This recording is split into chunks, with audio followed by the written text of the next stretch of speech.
So my name is Jenn Unger. I work for the Center for Great Expectations located in Somerset. We have multiple programs. There's a long-term residential Mommy and Me program for adult women who have a primary substance use disorder, who are pregnant or parenting children up to the age of 5. There's an adolescent residential program that we have as well for moms who are pregnant and parenting and have homelessness or housing insecurity. We have an intensive outpatient program and a supportive housing program, and the intensive outpatient program is located in New Brunswick. So I am a licensed clinical social worker and a licensed clinical drug and alcohol counselor and a certified clinical supervisor. And one of the great things about the Center for Great Expectations is we have what we call a continuum of care, in that when our residents or clients are transitioning from one level of care to another, there is a smooth transition from people who are within the organization who can offer that warm handoff. So it's a very mission-driven organization. Our president, CEO, founder, Peg Wright, established the organization in 1998. And it has grown to what it is today with over 100 employees and multiple programs going from Somerset, New Jersey up to Newark, New Jersey. There's multiple programs. And so maybe I'll pause there with just an overview. Role within the Center for Great Expectations is the clinical director. I was recently promoted to that position. I was the program manager of the adult residential program. So now I oversee the clinical programs.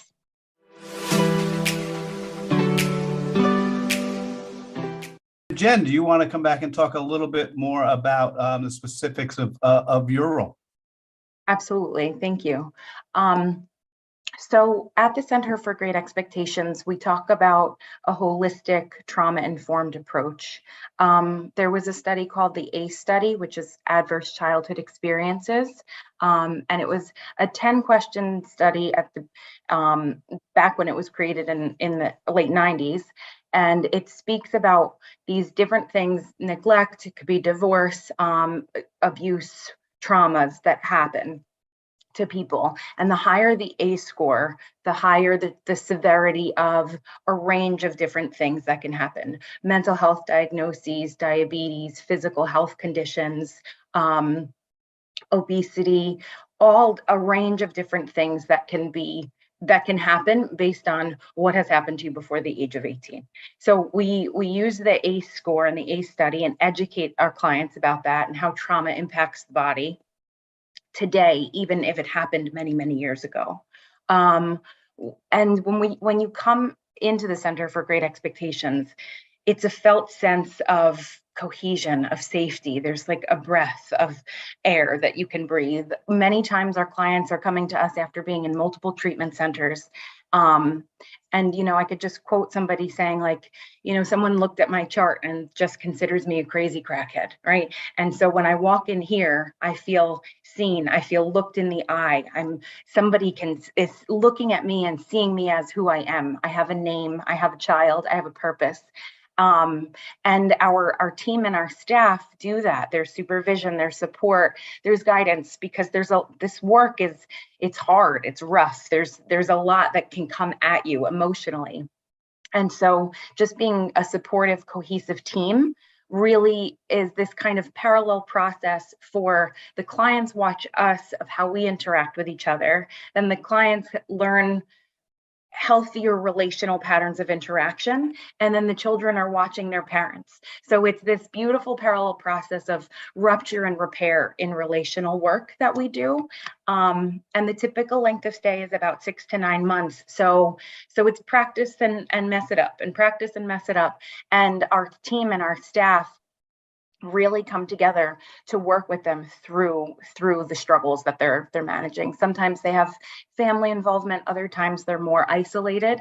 And so to build a communal sense of support within the community that they're going back to is also very integral to their ongoing support and success. So we try to work with them from all angles. And I can attest to that, having walked in and going into your nursery and seeing that. I mean, you do, it just feels like a magical place. It does. And I think, we have the Child Development Center, Katie's Place, and I'm intentional about that language, right? Child Development Center. It's not daycare. When moms are in care from 8 to 3 o'clock with us in the program, the children are doing a lot of developmental work. And the manager there was a teacher in Newark for over 30 years. Truly, the work that the children are getting to while mom is doing the work is incredible to watch. So thank you for saying that.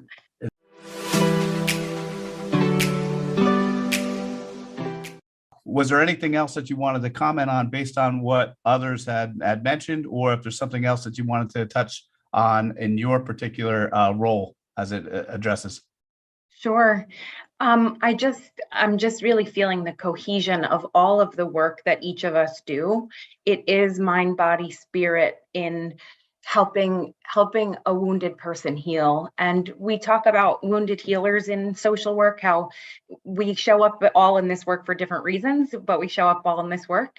And so how we can kind of really come together as different specialties, as different staff, teammates, from direct line staff, residential associates to, occupational therapists or different therapists for the physical body, because it's been wounded, and we know that we hold trauma in our bodies, and how can we express it? If it's not verbal, do we have other capacities to allow it out? So we do offer music and art and horticulture. And I got just maybe this can be a depiction of something coming full circle.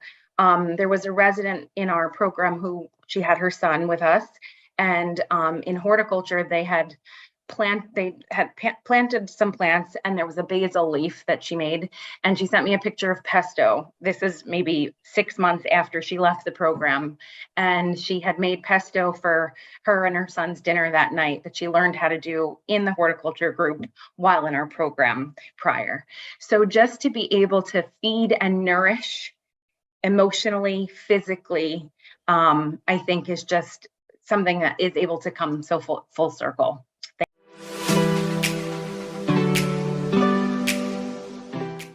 Next up, we have Jen in 2 minutes or less. Can you tell me what's the one thing you want people to take away from here? Sure. I'm going to read the mission statement of the Center for Great Expectations because I think it is a living, breathing thing. So, grounded in a spirituality that treasures the dignity of all, the Center for Great Expectations seeks to form a partnership with homeless, pregnant, and/or parenting women, adolescents, men, and their children in creating a safe place, a safe presence, and a safe path that enables clients to experience, choose, and maintain physical, psychological, social, and spiritual health for themselves, their children, and families. And so I think when we're talking about all of us, right? When we have healthy communities, healthy families, healthy children, healthy adults, it can speak to the greater good for all communities. So I would just like to drive home that we are doing this work. The website is cge-nj.org if you'd like to learn more information. Thank you. Excellent. I want to thank you and your team for everything that you guys do. It's wonderful.